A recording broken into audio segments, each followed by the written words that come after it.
evening. Welcome everybody to the new Bedford Science Café. First, thank you to Last Round Bar and Grill for hosting us.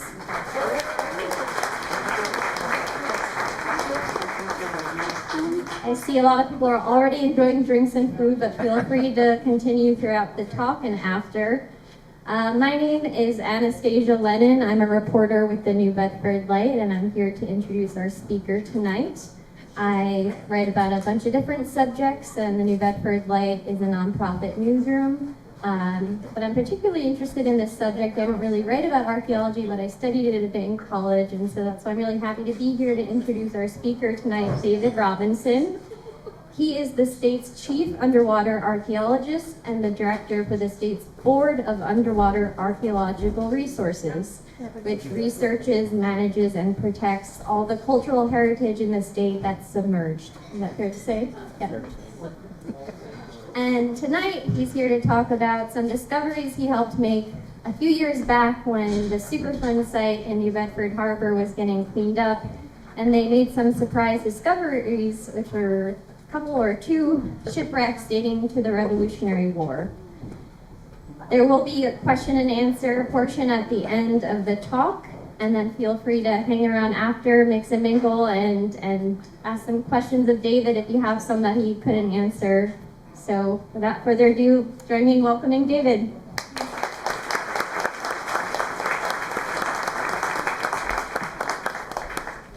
Thank you, Anastasia. And thank you, Anne, and thank you to the New Bedford Science Café for inviting me to come talk with you this evening. So a guy walks into a bar and says, "I'm your state underwater archaeologist." And it's no joke. I am your state underwater archaeologist. I've been a professional underwater archaeologist for 35 years, which means I'm getting old and getting close to retirement. Most of the work that I've done has been here in Massachusetts. I've worked everywhere from Maine to 100 miles off the coast of Texas, the Great Lakes, Chesapeake Bay, Lake Champlain, Denmark, and Sweden. But by far, my favorite place to be and to do underwater archaeology is right here in Massachusetts. I began diving when I was 15 and grew up in a fishing community, Narragansett, Rhode Island. That was my gateway to an appreciation of all things maritime related. I got my undergraduate degree from the University of Rhode Island in anthropology and art, and a master's degree from Texas A&M University in the Central Plains of the Lone Star State. Perfect place to learn how to do underwater archaeology, right? The kid from the Ocean State goes to Texas to learn about underwater. Right, okay. But it is, oddly enough, it was the first graduate program in underwater archaeology, and where the discipline was started by George Bass, appropriately named, in 1960. And then I did PhD coursework at the University of Connecticut, and each of these degrees was in anthropology that I worked on. For most of my career, I worked in all aspects of submerged cultural resource management industry, at museums and universities, private firms, and now in state government. In 2019, with the retirement of my predecessor, Vic Mastone, I joined the Massachusetts state government as BAR staff and director. And the reason I'm telling you all this stuff is because usually every time I give a talk, somebody will ask the question, how did you become an underwater archaeologist? Well, this is how it happened. So what is the BUAR? That's an acronym for a very long name, the Massachusetts Board of Underwater Archaeological Resources, lots of syllables. But it's a state board, and we are the sole trustee of your ownership interests in Massachusetts' underwater archaeological resources, which the state claims title to. The BUAR was formed in 1973 and is made up of 9 members, 3 of whom are gubernatorial appointees, one of which is a marine archaeologist at large, and 2 of which are recreational divers. So if you are interested and you are a diver and you want to be on our board, please come see me after or send me an email.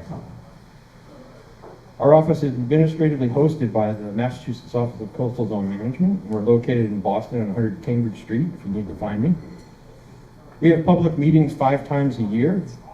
They're hybrid format, so you could come to one of these meetings remotely or in person, and all are definitely welcome. We have a website, and if you Google MABUAR, you'll find us. There's a lot of information there that you may find of interest if you're interested in underwater archaeology.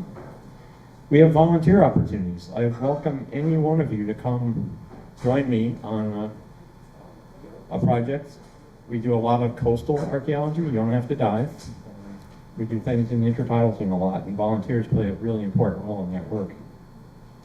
We also have, if you go on the website, you'll see that we have something called Ships and Stamp. These are two programs that we get the public involved in reporting shipwrecks. So if you're walking along the shore and you see something of interest, please go on our website, fill out one of these forms, and send us this information, because this is how we populate our database of archaeological sites, in part. Our mission is to encourage the discovery and reporting, as well as the preservation and protection of underwater archaeological resources in the submerged lands of the Commonwealth for your benefit, for the public's benefit. These underwater archaeological resources that we have in our state include primarily shipwrecks, and we know of at least 3,500 here in our waters. But it also includes historical coastal infrastructure, ancient wrecks, and inundated cultural landscapes with ancient indigenous watercraft and habitation sites. Most of my work in Massachusetts actually has been here in New Bedford at the Superfund Site. I've worked at the Superfund Site on and off for over 16 years, between 2003 and 2019. Given the Science Café's location here in New Bedford, and the applied science and interesting finds that we did and made as a result of the work that we did at the Superfund Site, including the discoveries of 2 Revolutionary War shipwrecks in the Upper Harbor, I thought this would be of interest to you. I also think it's timely, given that this year marks the 250th anniversary of the start of the Revolutionary War. So, let me give you a quick little introduction to the Superfund Site. Everybody here is familiar with the fact that New Bedford Harbor was a Superfund Site? Yeah. And this is a result of PCB pollution that occurred between the 1940s and 1970s from 2 Upper Harbor point sources. Between the 1970s and the 1990s, the problem was identified and defined, and studies were done by federal and state agencies to develop a cleanup plan. That plan involved removal of contaminated soils and sediments from around and in the harbor, including debris removal and dredging to remove contaminated harbor floor sediments. This cleanup was a federal undertaking, and because of that, because of state laws, with disturbance of Massachusetts bottomlands, compliance with federal and state laws requiring potential impacts to cultural resources was required. This consideration involved pre-cleanup archaeological surveys to identify historically significant cultural resources within the project area with the potential to be impacted by cleanup operations. So how do you do an underwater archaeological survey in a contaminated site? Well, health and safety is the #1 consideration. Very carefully, that's right. We all received special hazardous worker training and medical screening and environmental monitoring on the job site while we conducted our work, and before, during, and after the archaeological studies were completed. All work done followed the site safety plan and the site's health and safety officers' supervision. They made sure that we were staying safe. Now, when you think about it, everything that's underwater is invisible from the surface. So how do we see what's on the bottom? Well, we use marine remote sensing technologies that are borrowed from geological surveying. These are instruments that are towed from a boat, and the boat mows the lawn. We're going to survey an area like this room. We'd run track lines that were spaced evenly in parallel orientations to gather data that would provide coverage of the survey area. And the technologies that we use, some of which you may or may not be familiar with, include things like side scan sonar, which is like ultrasound. It's like the instruments that are used to image babies in utero. Side scan sonar gives you, have any of you seen a side scan sonar record? Okay.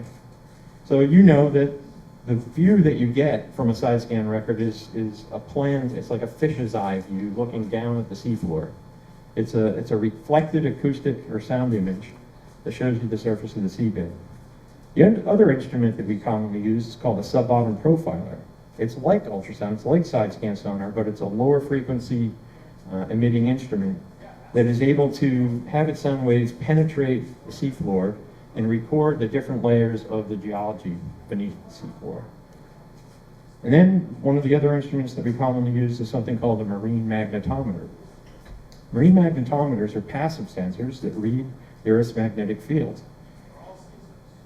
And they're able to detect changes in that field, which can be caused by iron-based materials, things like iron fasteners and shipwrecks, for example.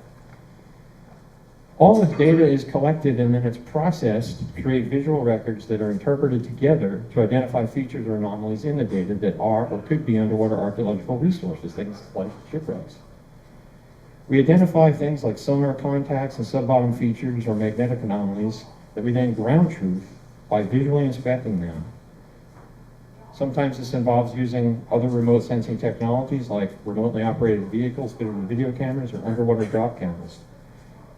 We also use divers in situations that aren't like New Bedford Harbor where it's contaminated. And we do this ground truthing to determine conclusively what it is that we're seeing in the remote sensing data and whether or not it's historically significant. All of the marine archaeological surveys that we conducted at the New Bedford Harbor Superfund Site were done under a BAR permit and in compliance with our regulations and policy guidance. Included in these scopes of work were unanticipated discovery plans, or UDPs, which provide steps to take if an underwater archaeological resource is encountered during the performance of a cleanup project. UDPs are important because there are sometimes environmental constraints that limit how effective remote sensing survey technologies can be. And the New Bedford Harbor Superfund Site presented multiple environmental challenges besides the contamination to remote sensing survey. The shallow water made side scan sonar and sub-bottom profiler data collection difficult. Gassy mud comprising harbor floor sediments prevented or reduced sub-bottom profiler penetration, and high concentrations of electromagnetic interference from overhead cables, ferrous metal infrastructure and steel-hulled vessels and steel sheet piles installed for the project, as well as a large amount of metal debris on the harbor floor, all made the magnetic data noisy and difficult to interpret. You can imagine looking for magnetic anomalies that are potentially cultural resources being like looking for certain kinds of stars in a dark sky full of stars. That's what it was like. So what happened? What did Marine Archaeological Survey in the New Bedford Harbor Superfund Site find? The initial Marine Archaeological Survey that was conducted from 1999 to 2001 by another marine archaeologist using side-scan sonar and a marine magnetometer. He didn't use a sub-bottom profiler because they weren't being used at that time as a remote sensing instrument that's commonly employed during an archaeological survey 25 years ago. The resulting data wasn't great. The side-scan sonar coverage was constrained by water depths and the magnetic data was made difficult to interpret due to those noise sources that I mentioned. Several anomalous sonar and magnetic features were identified as potential cultural resources. All were determined to be modern in nature upon further inspection, though. The archaeological surveyed underwater portion of the project area was cleared for the Superfund cleanup work. So what did the initial remote sensing archaeological survey not find? Well, in 2009, debris removal operations in the surveyed portion of the Upper Harbor encountered a concentration of large timbers. The encountered timbers were removed and deposited on shore, and the discovery was brought to the attention of the site supervisor. The unanticipated discovery plan was put into action. All work stopped in the area of the find, and archaeologists from the U.S. Army Corps of Engineers and BAR were called in to examine the timbers. As a local marine archaeological consultant who was knowledgeable about shipwrecks, I was also invited to inspect the find and provide my opinion. It was determined that these timbers were the remains of a historical wooden vessel, one whose bottom had been intact at the time of its discovery, according to the field personnel that were working on the debris removal. This unanticipated discovery led to the obvious questions. How had it been missed? What to do next? And how could a similar unanticipated discovery be prevented in the future? How had it been missed? The vessel discovered in 2009 was missed because there was no surface expression of the buried wreck extending above the harbor floor that could be seen by the side-scan sonar. There also was no detectable magnetic anomaly because the hull's iron fasteners and hardware had completely corroded in the sulfuric sediments.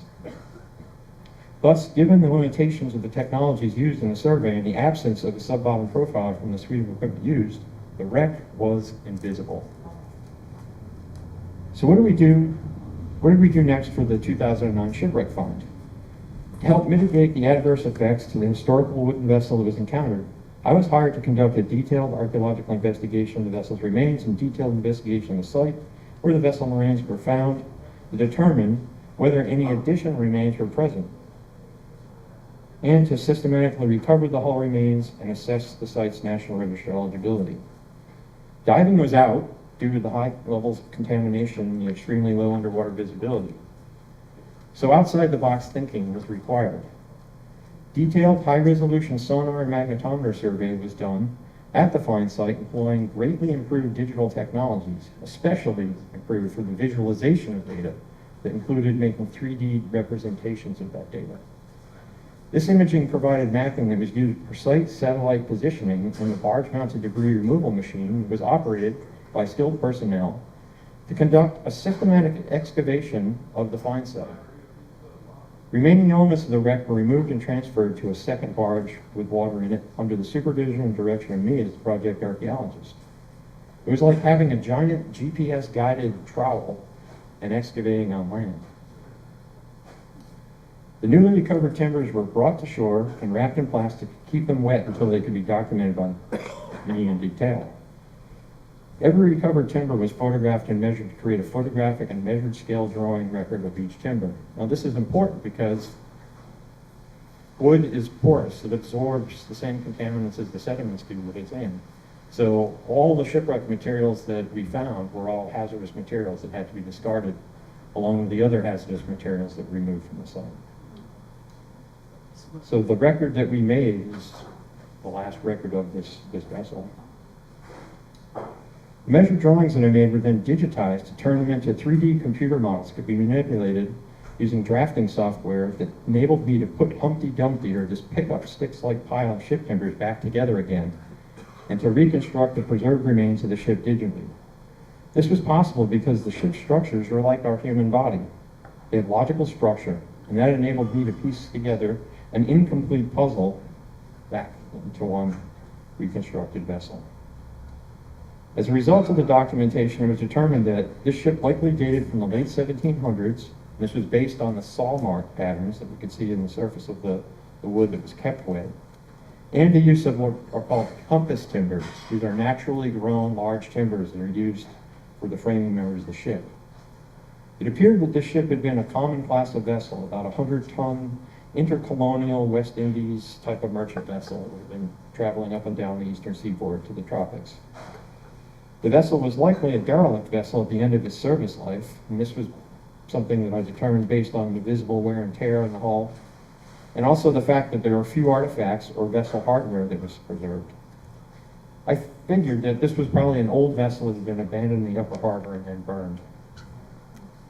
The possibility that it was one of between 40 and 70 vessels burned during the British Revolutionary War attack on New Bedford seemed unlikely, as mundane depositions of vessels into the archaeological record are much, much more common.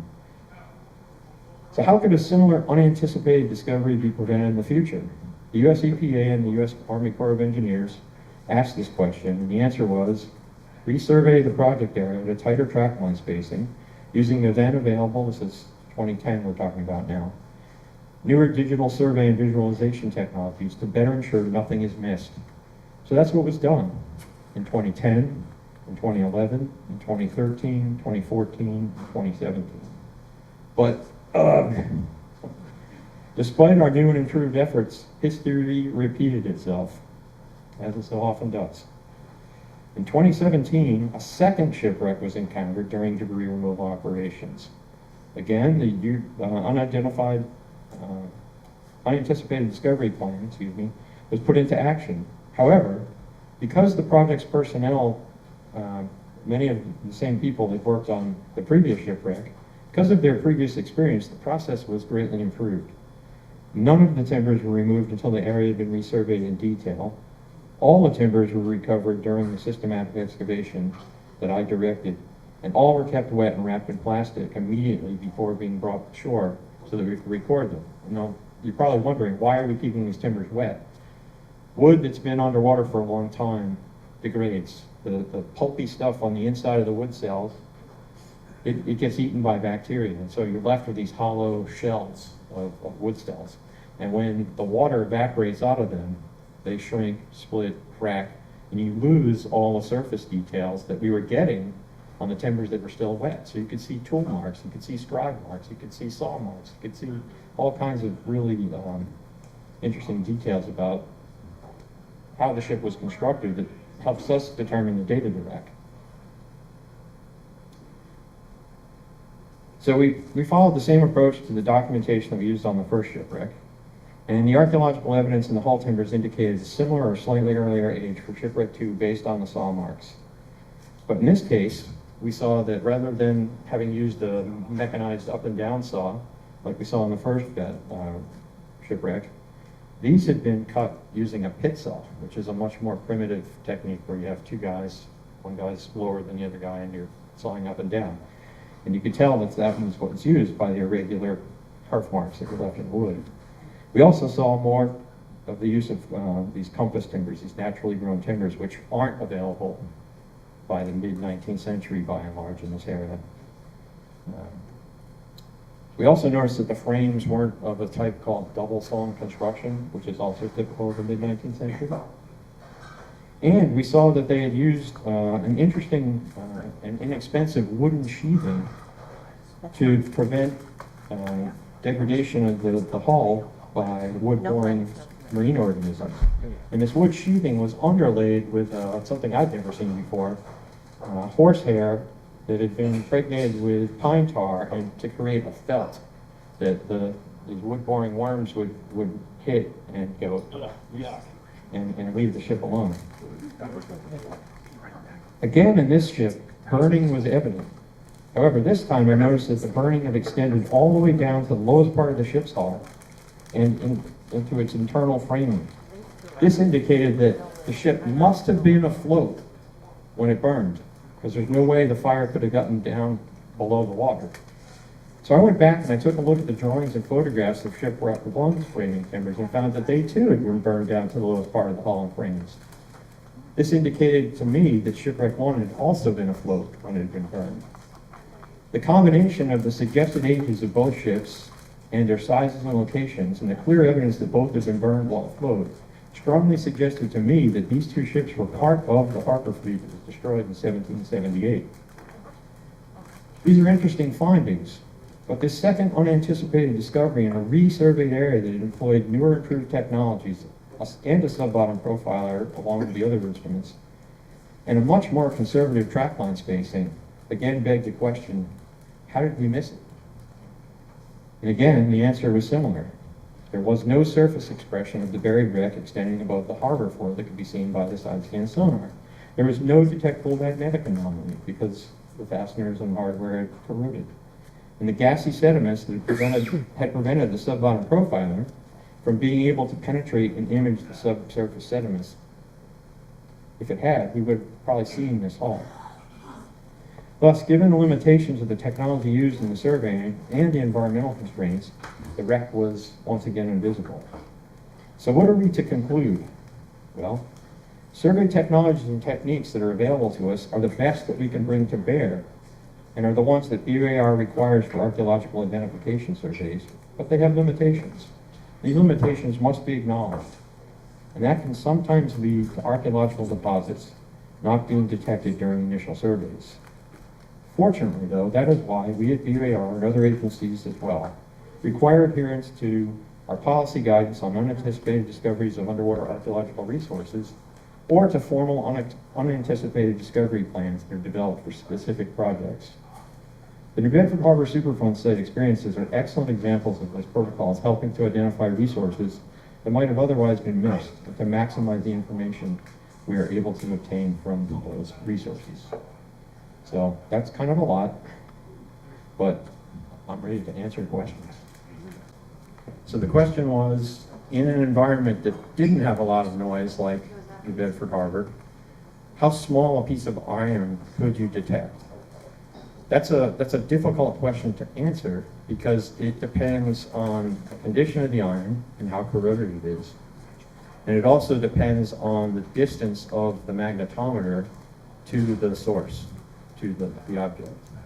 If you had a magnetometer that traveled 10 feet above a cannonball that was in great shape, you would definitely get a very short deflection. It would detect it.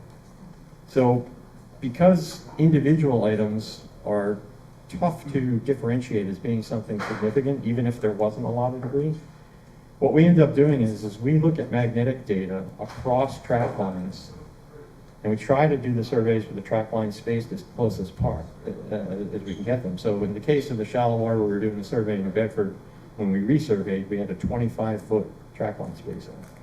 What's more typical in an offshore environment is 50 to 100 feet. And the deeper water you get, where the instruments are harder to control, your track line spacing gets even broader. So what we're looking for when we look at mag data is patterns. So if you've got something like a shipwreck site, you're going to see, and your track line spacing is fairly conservative, you're going to see these magnetic anomalies, because a shipwreck is a kind of a concentrated and then scattered debris field. So we look for those kind of evidence in the mag record. And then You're never going to see a nail or a bolt. we're never going to see a nail or a bolt. Did we do any wood species identification on the timbers from the wrecks? We did with the first wreck, and we found that the keel was hickory, which is fairly unusual. There was one other wreck that also dates from the late 18th century, so late 1700s, in Maryland that had a hickory keel. But other than that, there are very few examples that I could find in the archaeological record of vessels with hickory keels. The rest of it, you can visually determine what it was. It was white oak, and the sheathing was a spruce. Yes, sir. So when you have anoxic sediments like you have here in New Bedford, it's a sulfate-reducing bacteria that really attacks the iron in the sediments. So that's why you get so little iron that is preserved. For something as large as an anchor, I don't know how many or how big the anchors would have been on these ships, it's possible that most of the iron would be destroyed. Salvage. Or somebody grappled and pulled the anchor out of the water. Shallow, right? Yeah, it was shallow. So Anne's question was that when we had spoke about me coming to give this talk, one of the things I said to her was, having missed this wreck, this second of the two wrecks, even though we were using a much more conservative and higher technology approach to doing survey work, it kind of made me think, oh geez, what else have we not seen? And I'm sure that there are shipwrecks that have been missed on marine archaeological surveys. But the thing that we have to remember is that all these surveys, whether you're doing a terrestrial survey and digging shovel test pits every 10 or 20 meters along track lines essentially to determine whether or not there are any sites in a particular project area, the remote sensing that we do is that the digging I just described, that's a sampling process. And the remote sensing that we do is a sampling process. We try to get as much of the area completely covered with the instruments that we're collecting the data with, but the reality is you're not, because magnetometers tend to be the limiting technology. They have an ability to detect ferrous mass of something that's anomalous on the bottom, depending on its condition. But their ability to sense things drops off geometrically with distance. So you get more than about 30, 40 feet away from something, it's likely not going to pick it up. So because the track line spacings are what they are, typically, like I said, they're 50 feet or more in an offshore environment, you're only getting a magnetic sampling of the areas we're surveying. And so that's why we use as many of these different data sets in combination as we can to try to kind of get some synergy. And even if we don't see something in the mag, we might see something in the side scan, or we might see something in the sub-bottom. So, and then we go out and ground truth these. And in the case of an uncontaminated area, if it was deep water, we'd use remote sensing technologies like ROVs. But if it's shallow enough for us to dive, then we can do inspection diving. The question was, how much silt was over the top of the wrecks? It was on the order of feet. I can't say precisely because by the time we looked at them, they had already been disturbed. So the first one, most of the wreckage from that site had been brought up on shore by the time that we got to see it and were notified about it. The other wreck, they realized it was a wreck because they had lifted it up and saw frames and the stern come up out of the water and said, uh-oh, this is another one of these shipwrecks, and they lowered it back down. But in doing that, of course, it removed sediment, it lifted it out of sediment. So we never had a chance to be able to tell. But you know, when you do miss something like this, you feel horrible, because this is the first time in my 35-year career where it happened, and I've done a lot of surveys. Doesn't mean I haven't missed more, but not that I know of. So I went back and looked at all the data to see, you know, was there anything that we missed? You know, and I was looking at the side scan just to see if there was any slight bulges in the bottom that might have indicated there was a wreck there, and there wasn't. There wasn't anything. The question was, based on the wood species that you saw on the ships, is that indicative of where ships are built?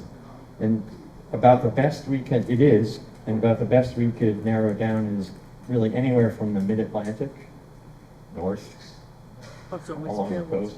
It was built probably somewhere here in the Northeast.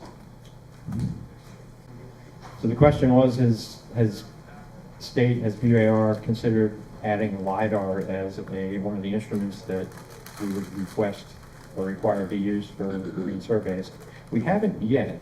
It's not a bad idea, but there's not many of the surveys that we are involved in the permitting for that have a large near coast component where LiDAR would be effective.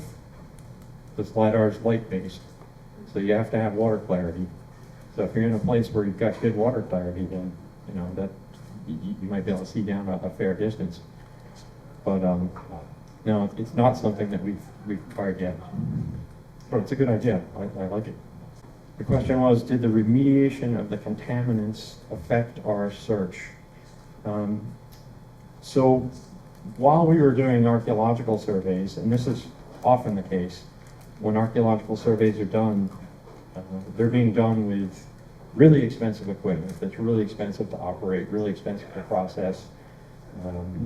And so the environmental engineering needs and archaeological needs, multiple needs are often piggybacked in the survey protocols that are done so that multiple different data needs are met. So in the case of New Bedford Harbor, there was a continuous series of surveys that were being done in areas that had been dredged to determine whether they had reached adequate dredging depth and to document that they had. And what we noticed was in areas that had been dredged in previous years, that disturbed the gaseous sediments enough to where you could actually get, in some places, good penetration of the subbottom. And in those areas, we saw, in some places, some pretty interesting geomorphology that was buried. Things like the old channel of the Acushnet River. And we followed up looking at some of these buried acoustic reflectors in the subbottom data with an instrument that had a video camera that could probe down in through the sediments. And we saw things like old relic peat bed, marsh deposits adjacent to these old relic channels. So in that way, yeah, it enhanced it. So the question was, like the horse tail hair felting and pine tar felting, and if I'm not saying this right, correct me please. if there are other shipwrecks that we looked at, either in New Bedford or other places, where you find these little tiny clues that can tell you a lot. Yeah, and the answer is yes. And now I'm scrambling to come up with a good example. I think one of the, this is a shipwreck that's up on the North Shore at, I don't know if any of you have been to the Crane Estate and Crane Beach, and then around the point there's Stevedale Beach. And there's a shipwreck that's been there for over 100 years, the Ada K. Damon, which in a large storm during king tides a number of years ago got shredded overnight. And when something like that happens, it presents a challenge because the site's now been destroyed, so that's a bummer. But it also creates opportunity because now a wreck that was mostly buried is largely exposed, and sections of the hull that have been wet for the entirety of its time there became visible and accessible for us to document. So we went up to the site to begin mapping immediately after it had come apart.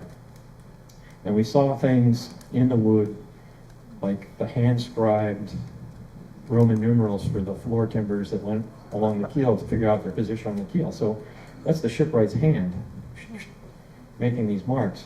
And then you could see also the dubbing marks, the scalping from where they used an adze to shape the timbers. And depending on how those appear, you can tell whether the person doing the work is left-handed or right-handed.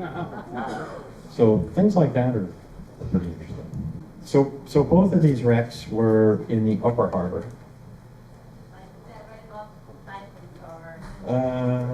Trying to think of what the landmark that would make the most sense. I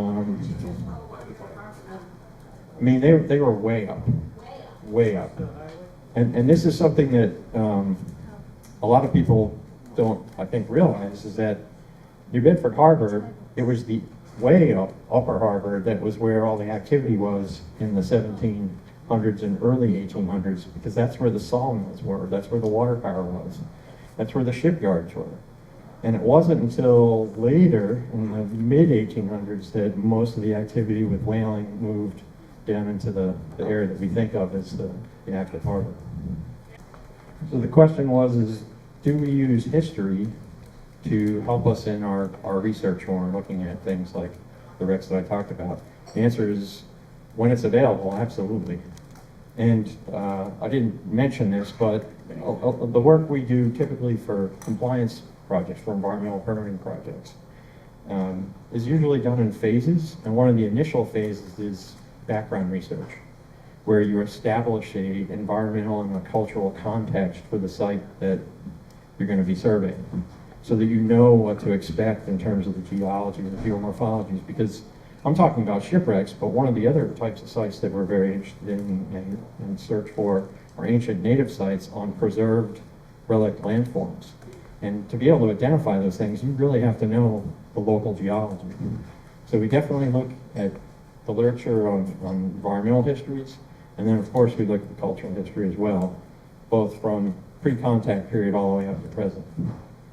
And I should mention that the reports that we wrote for the project here, and there's a short PowerPoint presentation that I put together for an internal meeting that they liked, and they put up on the website. But the Corps of Engineers or the EPA has all these reports available online, so you can just Google New Bedford Harbor, underwater archaeology, shipwrecks, and even my name, and it'll pull up the sites that have these reports, and you can download them. And it's got all the photographs, it's got maps, it's got all the drawings, it's got the digital reconstructions that I did.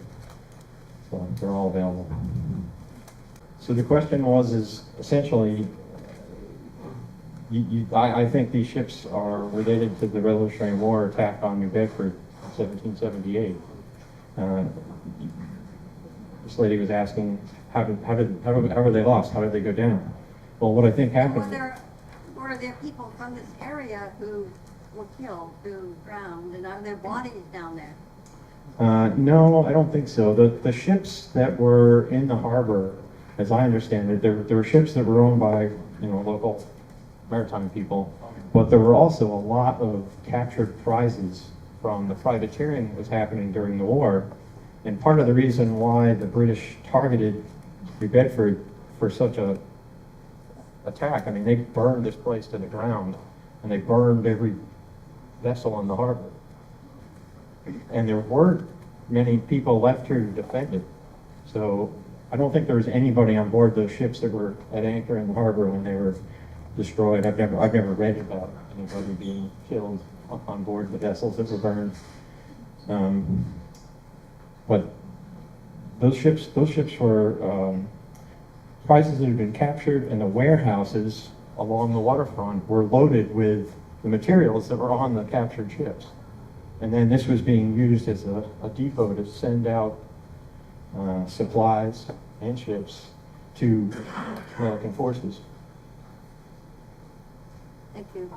And the British said, yeah, enough of that. Question is, what is the oldest wreck I ever worked on? Well, I worked on the site plan for the wreck at Uluburun in Turkey, and that is 3,500 years old. But I didn't work on the site. I got invited to go work on the site, but it would have meant missing my son's first birthday, and that would have been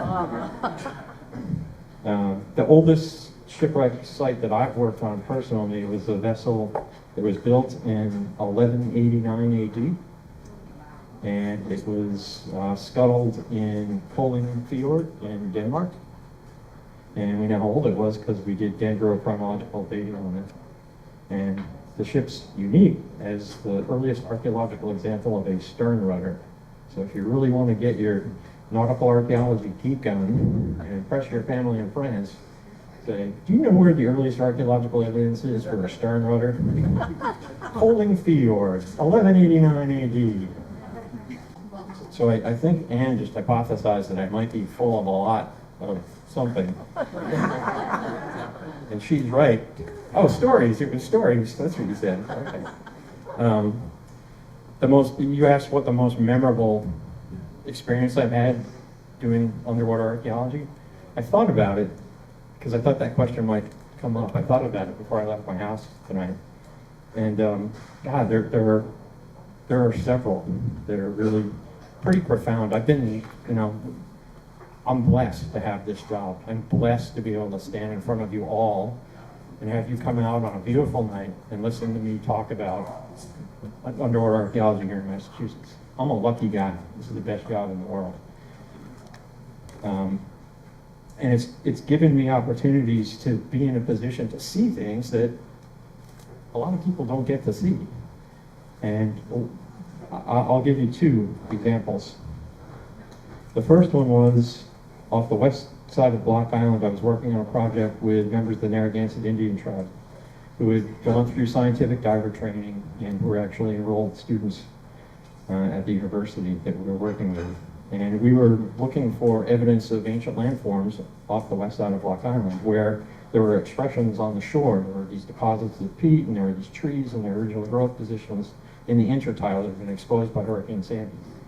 And so we followed these peat deposits out, and we got to a point where the people I was with, they were brother and sister, and the sister, she was in front of me, and she was hovering over this landscape, and there was clearly a tree stump that she was looking at with its root mat going out all around her. There was a hearth feature, so a place where there had been humans that had had a fire, and there was chipping debris from making stone tools within a meter of this. So we're on this extraordinary landscape, and I'm looking at her, and I'm thinking, oh my God. And the hair's standing up on my arms now just talking about it, but I'm looking at someone, like a future person, hovering over this landscape that was last occupied by her ancestors, and we had radiocarbon dated the tree and the sediments afterwards. It was a 6,500-year-old landscape. So you don't get to see stuff like that often, and it was just an incredible moment. And the other one that was kind of stopped me in my fins was I was working in Lake Champlain, and we were doing documentation of the site where between Fort Ticonderoga and Mount Independence there was a floating bridge that was anchored by these log and stone caissons that we were we were mapping the caissons. And in the process of doing that, we found where the British forces had, when they evacuated Mount Independence, had jettisoned a cannon and a musket, and shot, and mortar bombs, and all kinds of bar shot. And so we're working in what's essentially zero visibility water, and only in about 6 to 8 feet of water, so you can stay a long time. So I was underwater for probably an hour and a half in almost, complete sensory deprivation. And I had a light on my mask, and I could make little notes and drawings. I was mapping this shot scatter. So I get done. I'm time to come up, and I pop to the surface. It's a beautiful summer day, and I look in front of me, and here's the full-scale replica of the gunboat Philadelphia, the Revolutionary War gunboat, sailing past me, while I can hear the fife and drum at Fort Ticonderoga drifting across in the wind. And that's the only thing I can see. And I've just spent an hour and a half with artifacts from the period that I'm now seeing kind of play out in front of me like a movie. And I said, wow, there's time travel. There it is. The first question I heard was, what was the depth that the 2 vessels that we looked at in the Upper Harbor were in? My recollection was it was, depending on the tide, 6 to 10 feet, something like that. Yeah. The second part of the question was, am I doing any more work to gather additional information about what types of archaeological Right. sites might be further up in the Efficient River? The answer would unfortunately be no. And the only reason that I was doing the work there was because at the time I was a consultant and they needed work done and I could hire to do the work. So the question was, what do we do with artifacts that are recovered from archaeological sites that we work on? And then the second question is, well, what am I working on next? The first part of the question is we try to avoid recovering artifacts unless it's absolutely essential, because anything, particularly from a marine environment that's recovered, requires temporary and then permanent stabilization treatment, and then permanent curation.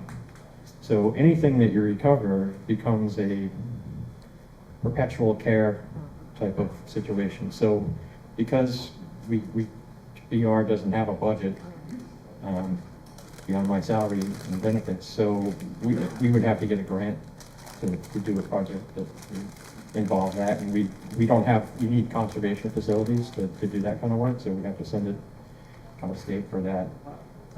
In terms of what are we working on next, we just completed a NOAA-funded project of special merit where we did what I think is the nation's first archaeological vulnerability assessment of coastal cultural resources to coastal hazards. So things like erosion and sea level rise.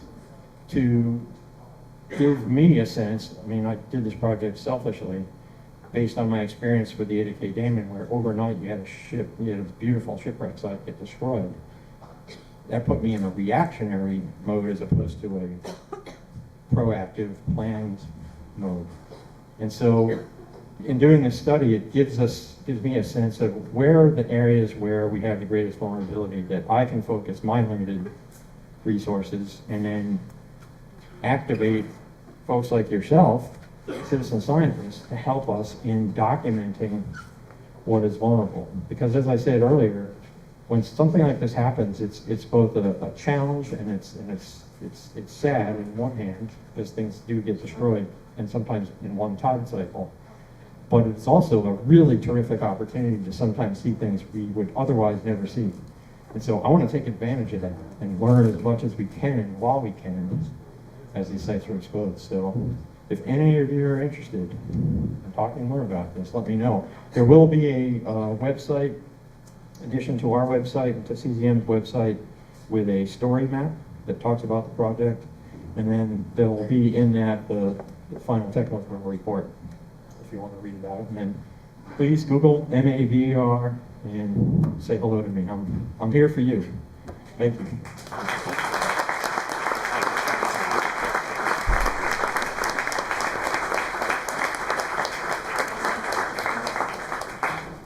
And just one quick announcement for the next New Bedford Science Café. It will be on Tuesday, June 2nd. The speaker is Mark Kushner.